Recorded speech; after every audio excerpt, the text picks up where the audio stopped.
Hello, everyone. I am Brady Briggs here for another episode of the Combat Logic. Joining me today is Eddie Sensation Brown. How are you, Eddie? It's nice to have you on. Good. How are you? Good, man. Good. Today we're going to be talking about UFC 266 going down this weekend. Now, the first preliminary fight we have is Matthew Semelsberger versus Martin Sano Jr. What can you tell me about either of these guys? Well, I know Martin Sano is like one of the prodigies of Nick and Nate Diaz. So they're putting a lot of stock going into him because he's 0-0. And Matt is 8-3. He's coming off a loss, but just to have someone debut against someone with that much experience, they're putting a lot of belief in him early. And, For sure. Watched some of his videos. He got some good ground. So should be an interesting fight. See how he does against some high-level competition. That's cool. Yeah, I don't think I've seen Sano before. I haven't even heard of him, but I've seen Semelsberger. He's done pretty well in the UFC. I think he's 2-1. He's only lost to Chaos Williams. Yeah, that's a good one to open up the card. How about Carl Robertson and Nick Maximov? Now, I know Carl Robertson is a pro kickboxer. He's 0-3 as a pro kickboxer, but he's actually very good at it. Mm-hmm. And what can you tell me about Nick Maximov? He's also one of the Diaz prodigies, and I watched his submission underground, and he looks really dangerous. So, Carl being a kickboxer, it's going to be interesting seeing Maximov try to take him down, try to work his magic there.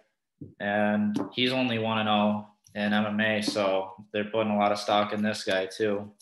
Man, that's kind of crazy. That's kind of cool that, Nick Diaz is coming back, and on the first two fights of the card, they got Diaz prospects fighting. Yeah.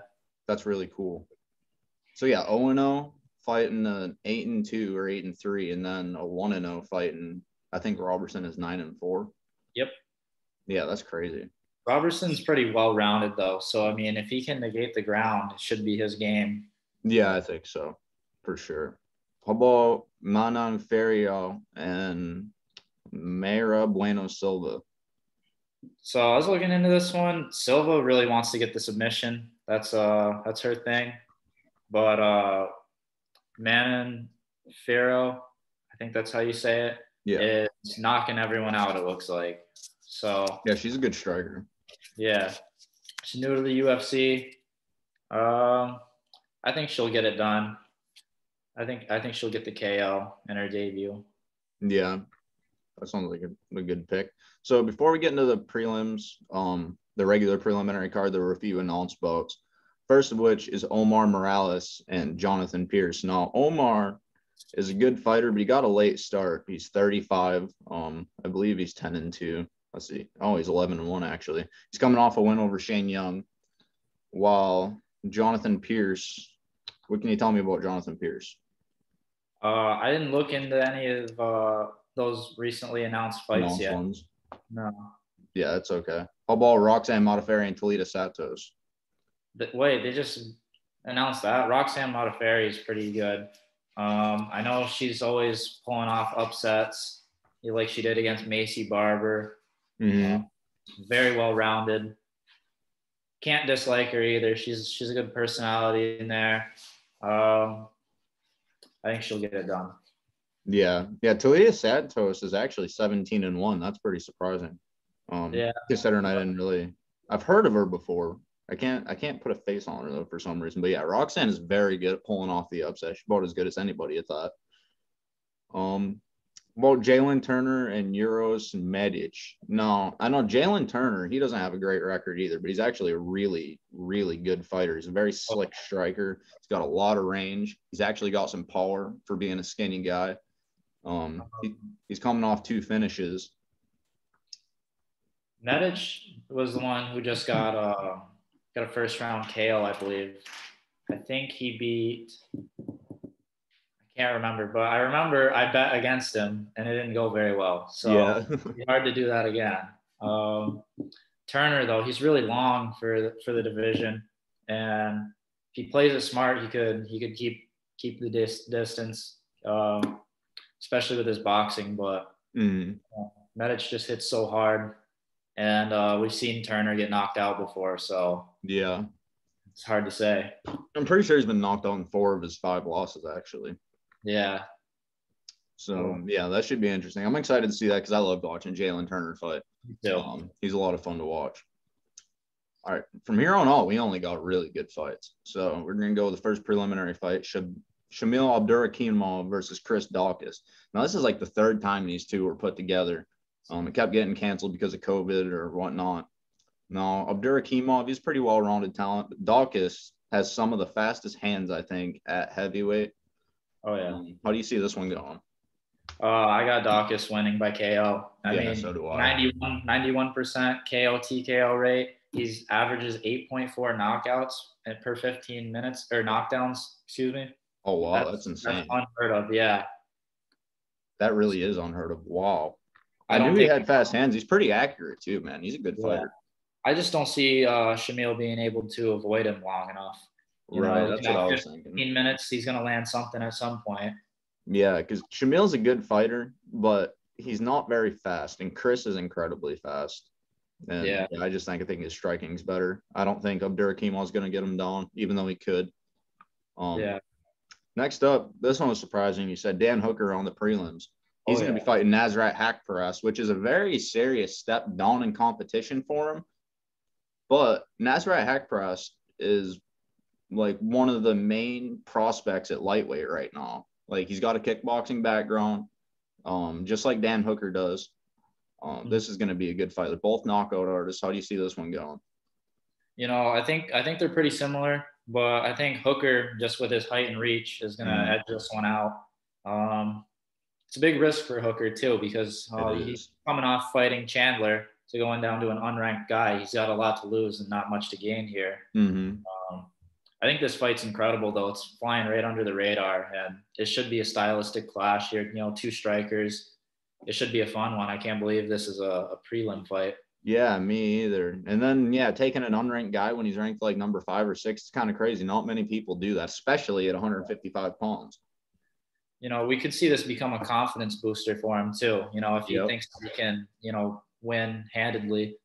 I saw he was really upset after the Chandler loss, and he threw his gloves in the ring. It looked like he didn't want to fight anymore. So maybe this is the bounce back fight he needs. But you can't sleep on Nasrat. Could always come in there and take the top 10 spot.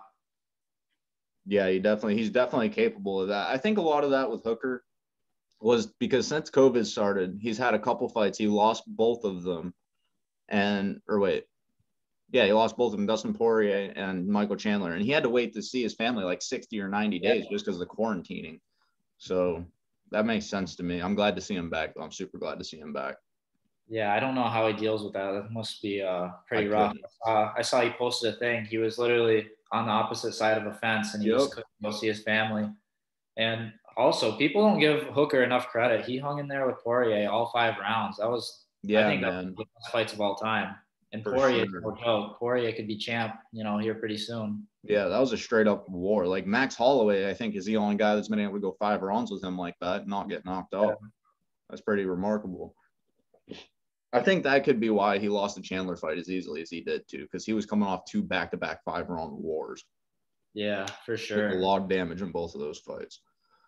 We got the preliminary main event, which is super, super exciting. We got Marlon Moraes, the 6-time World Series of Fighting bantamweight champ, and then Merab Dvalishvili, who has really lived up to his nickname, the Machine, since debuting in the UFC. He's got like the takedown record at bantamweight already. He's a former Ring of Combat bantamweight champion. How do you see this one going? Moraes hasn't really shown up so much lately, but still very dangerous. I mean, it's one of those fights where if Moraes can set up his strikes and land something, he's always dangerous, can always get the finish. But lately he seems to be on the decline, and it's hard to pick him to win. But Dvalishvili, taking everybody down with ease. Yeah. What was it, 15 takedowns in that one fight? That's unheard of. He's got records on. He's broken like 10 records already. Yeah. I wrote an article about it. It's crazy. I can see him getting touched up a little bit at first, but I think he could take Moraes down and finish him there.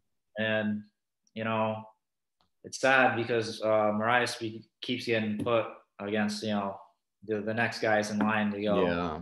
top 5. But you know, you never know. He could pull off the upset. I don't know if he's actually the underdog, but in my opinion, he should be, considering his last few fights. Yeah, I think he should be. That's interesting. I should have looked that up. Yeah, I think Merab is probably going to maul him for 3 rounds, maybe lose the first round and then maul him the next 2. Yeah. Moraes just hasn't been the same since Henry Cejudo like took his soul from him literally, because he was winning that fight so handily. We were thinking after that first round was over, there's no way in hell Cejudo was going to win this fight. That was an incredible comeback. That's one of my favorite performances ever. Like I watch that fight pretty frequently. It's great. And then, you know, that brutal heel kick from what's his Sandhagen? Yeah. That couldn't have been too good for his longevity. And then he goes right back in with Rob Font, right? Yeah, which was just not a bad. I knew that was a bad idea right from the start. I'm like, dude, Font's he's so much longer than you. He's got great boxing. He's gonna knock you out, dude, and he did. Yeah, that was just a bad stylistic matchup, but it would have been crazy to see if TJ didn't get suspended, because TJ would have ended up fighting Marlon Moraes like 2 years ago. That would have been. Man, I see TJ kind of like the same as Font, but just faster and better with the kicks. So I think it would have been a pretty similar outcome. Yeah. I really wish we could have saw that. First, the main card opener is Jessica Andrade and Cynthia Calvillo. This is a pretty interesting fight. Now, Andrade is finally fighting at 125 pounds. Like, she fought at 35 for a while, then 115 for a while. She's finally at 125. She's coming off, let's see, what is she? 1-1 in the division with a knockout over the number 2 contender, and then a knockout loss to the champion. While Calvillo has done really well since she's been in the UFC.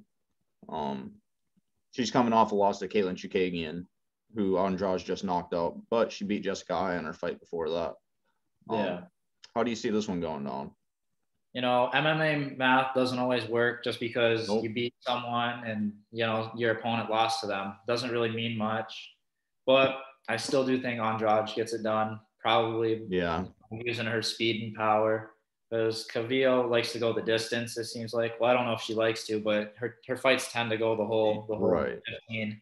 They do. And, you know, hanging in there that long with someone like Jessica Andrade is, you know, a recipe to get knocked out. So I agree. They're both really well-rounded, and they both have great takedown defense. So I see it staying on the feet, and then I think it's Andrade's game. Yeah, it's hard to see Andrade losing a stand-up fight to someone that isn't like Valentina or Rose or Whaley.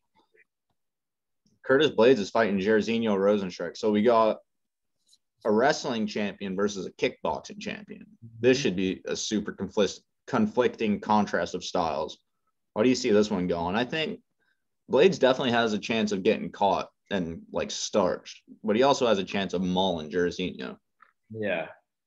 I think Rosenstrike is going to get it done just because he has incredible takedown defense. He has 80% takedown defense. Oh, wow. Which, if he can keep it on the feet, I don't really see Blades working much, you know, with Rosenstrike. And I also think Rosenstrike has a bit more experience. You know, he fought Ngannou already, which, you know, I don't know how much there is to learn there. That was pretty brutal and fast knockout. Yeah. But he also hung in there with Cyril Gane, who's the interim champ now. Yeah. And, you know, I think he learned he's got to let his hands go in that fight. You know, he didn't really do much, but it wasn't like he was, you know, getting completely outclassed. He was just kind of getting controlled where the fight goes. Right. If he can be active, he can catch Blades. Yeah, for sure. Yeah, he showed that in his last fight when he actually let his hands go. He came up with a first-round knockout against Augusto Sakai. I'm pretty sure Sakai had never been finished before either. Yeah. Or actually, Overeem did in the 5th round in his fight prior. But let's see. Curtis Blades, he was looking really good actually in his last fight against Derek Lewis on the feet. And then the first takedown he shot, Curtis timed that uppercut so beautifully. Derek timed that uppercut so beautifully. And if Derek can do that, I think Jarazino can probably do that too. Absolutely. You know, I think Blades needs more confidence in his stand-up as well, because I know a lot of his knockouts come on the ground, but he's still got that finishing power no matter where it is. I think the only standing knockout he has was against Dos Santos. I mean, that was pretty rough though. He was beating him up. but he's got 71% of his wins are by KO TKO. So he's got the power in his hands. Mm-hmm. Those elbows are mean. So if he gets Rosenstrike down, he can definitely put him away. Yeah, for sure. There's always puncher's chance, especially when you got that kind of power. He can put Rosenstrike away with something. Yeah. You never know. All right, this next one, I think, is everybody's favorite fight on the card. Absolutely. For an obvious reason. Nick Diaz is returning after 6.5 years away to rematch former UFC welterweight champ Robbie Lawler. Well, it's a former Strikeforce champ versus a former UFC champ. This is going to be super interesting. How do you see this one going down? Do you think Nick has taken it seriously over these last couple of years, getting back in shape and all that? I do. I don't think any of the mind games are going to work, and I don't think he's even going to try them. Yeah, I don't think he will. They've both matured so much since then, and I don't see the fight going much different than the first time, even without the mind games and all the antics, because Diaz is a little bit longer. Yes, he is. He lands at a very high rate. Mm-hmm. And Robbie Lawler absorbs 4.16 significant strikes a minute. So, I mean, that's kind of be up there. Faster volume versus someone who absorbs a lot. Yeah. Well, how do you think do you think Nick is going to deal with ring rust in this fight? It's hard to say. If he's anything like Nate, then probably not, because Nate came back against Pettis and looked unbelievable. Yeah, I think the Diaz's are like those couple guys that they could take a long break, which Nate, we have seen it, but they could take a break and then come back and maybe not perform as good as they did when they left, but still perform at a high level because they're natural fighters. Like everybody says it, you go up to them in the street and you talk shit to them, like you're going to end up fighting them. Like they're natural fight. They have done it their whole lives. Like, I hope we don't, because honestly, I think Robbie Lawler is a pretty perfect comeback matchup for him, because if Lawler's been active, yes, but he's fallen off a little bit. So it's a good gauge to see where Nick is at. Honestly, I wanted to see him match him up with Dan Hardy, because, they both challenged George St. Pierre for the welterweight belt. They're both welterweight champions outside the UFC. Both had, like, Dan Hardy's last fight was in 2012. It was actually a while before Nick's last fight. Like, they're both strikers. That would have been a great fight. But this is the next best thing to that, I think. Absolutely. I think it's kind of good to notice who Robbie's been fighting since then. Yeah, for sure. He's been fighting the best of the best, really. I mean, just look at his last few fights. What was it? Magny, who he lost a decision to, I believe. And Colby. Yep. He fought Askren in there, but we can kind of throw that one out with the controversial. I think so. That was a no contest as far as I'm concerned. Yeah. And before that was RDA, and we're seeing how, RDA was looking pretty incredible. Colby's the only one who's ever had a real competitive fight with the champ, in my opinion. So, I mean, it's not like Robbie's been losing to just anybody. No, absolutely not. But, I mean, you take his one win. Let's see. He's 1-5 since – well, he's 1-4 since losing the belt. That one win is over Donald Cerrone. Some people thought Cerrone won that fight. I mean, I thought Lawler won it, but it was pretty damn close. I thought Lawler edged it out. Yeah, I thought he edged it, yeah. But it was a close fight. And then, we're also seeing Cowboy look on the decline. So it's hard to really gauge, it is skill based off that win. What's interesting? I thought Nick Diaz was older than Robbie Lawler, but he's not. I thought he was too. Yeah, Robbie's 39, Nick's 38. That's pretty awesome. That's really awesome. See, I wish Nick would have came back a little sooner, like at least 3 years ago, but it's better late than never, right? Yeah, I thought Robbie was going to be younger, so maybe he might be more fresh, whatever. But I guess that whole thing goes out the window because. Yeah, I mean, because Robbie's got a lot of miles on the clock, man. He's got a lot of miles on the clock, and Nick was getting there. But then he got suspended for 5 years and just, retired. Yeah. So I think he will definitely be the fresher of the two coming in. But it'll be interesting to see how it goes, man. This is one of those, biggest question mark fights ever. Yeah. I got to go with Diaz just because I'm hopeful for him winning, but I think this one's a toss-up. Yeah, I'm going to pick Diaz too. I think the volume and, how Robbie likes to absorb. Well, I keep saying they like to do these things. Probably not. Robbie tends to absorb a lot of strikes. Yeah. I think it's going to be a bad night for him if he doesn't switch that up. Yeah. I mean, at least if he throws back, he'll have a decent shot, but he hasn't been throwing back too much lately either. So, Yeah, we saw in the Colby fight, he just stood there bobbing and yeah, weaving, didn't even throw like jabs or anything really back. And, that's a winnable fight for him. Any fight Robbie's in is winnable because he's so powerful I and so agree. violent in there. But he's got to let the hands go. Yeah, Colby did make that very hard for him, but you're right. All he did was bob and weave. He didn't even like try to set up other strikes with a jab. He didn't show up that night. Yeah. Our co-main event is between Valentina Shevchenko and Lauren Murphy. Lauren Murphy's finally getting her shot. It's kind of sad to say that with, a lot of these women's divisions, these guys are finally getting their shot, even though you know how it's going to go. This is just the next best person. Yeah. But I think Murphy's on a 4-fight win streak. She came to the UFC. She's on a 5-fight win streak. Yeah. Oh, she is. You're right. Okay, so she's 15-4. She came to the UFC at 8-0 and went 2-4 initially, but yeah, she won her last 5 straight. Finishing 2 of those. While Valentina hasn't lost since her rematch to Amanda Nunes. I guess the best question going into this fight, do you think that Valentina finishes her, or do you think Murphy can hang on? That's tough. I think Murphy's gonna hang in there for quite a while. I don't know if Yeah, she's pretty durable. Yeah, she's never been finished before. She has a lot of belief in herself too, which goes a long ways in the fight game.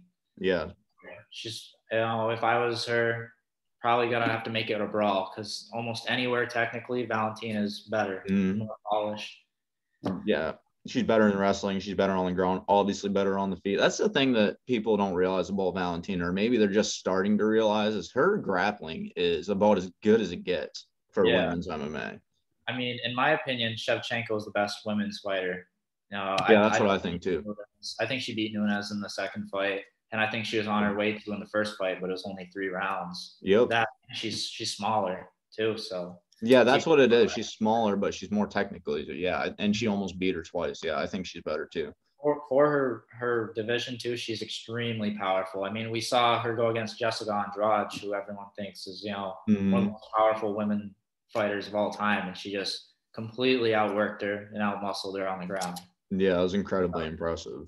That was the one girl, Jessica Andrade, is that one girl that they were like, oh, Valentina's actually got a challenge now, and it wasn't at all. It was actually an easier fight for her than her previous one was. Yeah, I think Jennifer Maia.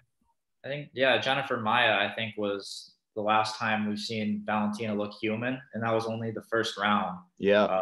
Maia was outpacing her a little bit, but Valentina's ability to adapt and switch up her game plans pretty spectacular.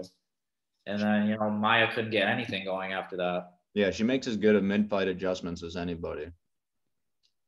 We got the main event between Alexander Volkonovsky. Well, the last fight is obviously for the women's flyweight championship. The main event for the featherweight championship, Alexander Volkonovsky and Brian Ortega. How do you see this one going down? It's pretty tough to call, but I think if anyone gets a finish, it's going to be Ortega by sub. Yeah. If it goes the distance, it's really tough to call if it goes the distance. They both only have 1 loss, even though in my opinion Volk lost the second fight to Max. Yeah. I don't know. I mean, Ortega's last performance was absolute masterclass. It really was. Everywhere that fight went, he was a step ahead. That being said, I think Chan Sung Jung kind of laid an egg in that fight. Yeah. He didn't fight to his potential. He was coming off a long layoff too. But then again, so was Brian, and he looked the way he did. I didn't expect him to win that fight all on the feet. That was pretty remarkable. But I think Alex's leg kicks are going to play a big part in this fight. I think Brian's going to have a hard time getting his legs out of the way for all of those. Max couldn't do it, in the first fight. So I really have a hard time believing Brian could. But Brian is one of those guys, man. He would be losing half of these fights, and then he'd end up pulling out of his ass in the 3rd round with a knockout or a submission. It was so fun to watch. And then his last fight, that was his first decision win inside the UFC. This is going to be super interesting. I think Brian Ortega is definitely the rightful #1 contender, not named Max Holloway. But yeah, I think Alex probably takes it. Yeah. I think something that people don't acknowledge is Volkanovski has very long arms considering his height. He has 2.5-inch reach advantage on Ortega, which is something I was really surprised to see.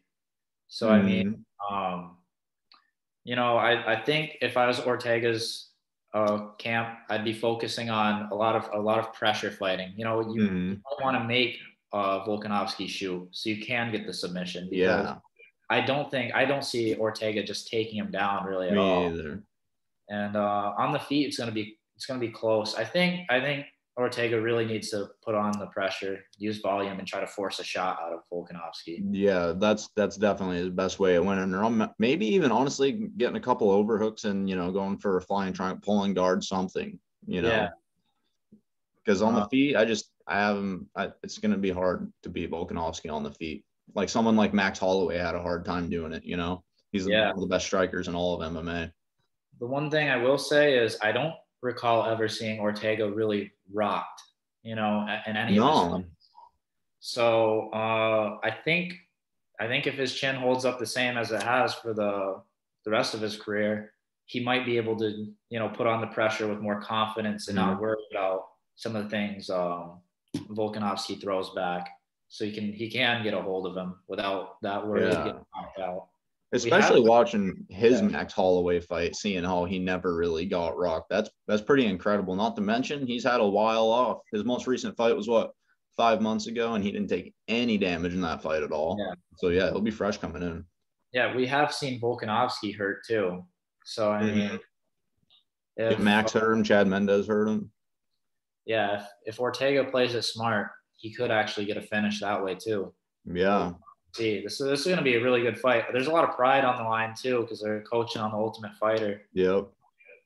Um, I think if anyone's to get emotional and like mess up though, it would be Ortega Yeah. because Volkanovski's been around all the elites in that weight class. He's beaten Mendez, Aldo, Max twice, whether it be Mhm. controversial or not. So I Yeah. think he's going to go in there real calm, real confident.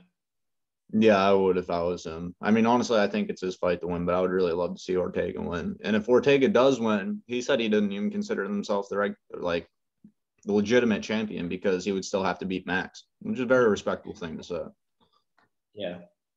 right, I think that about wraps it up. I appreciate you for coming on, Eddie. Everybody like and subscribe if you like the video. We'll see you for the next one. Thanks for having me. Yes, sir. Have a good one, bud. You too.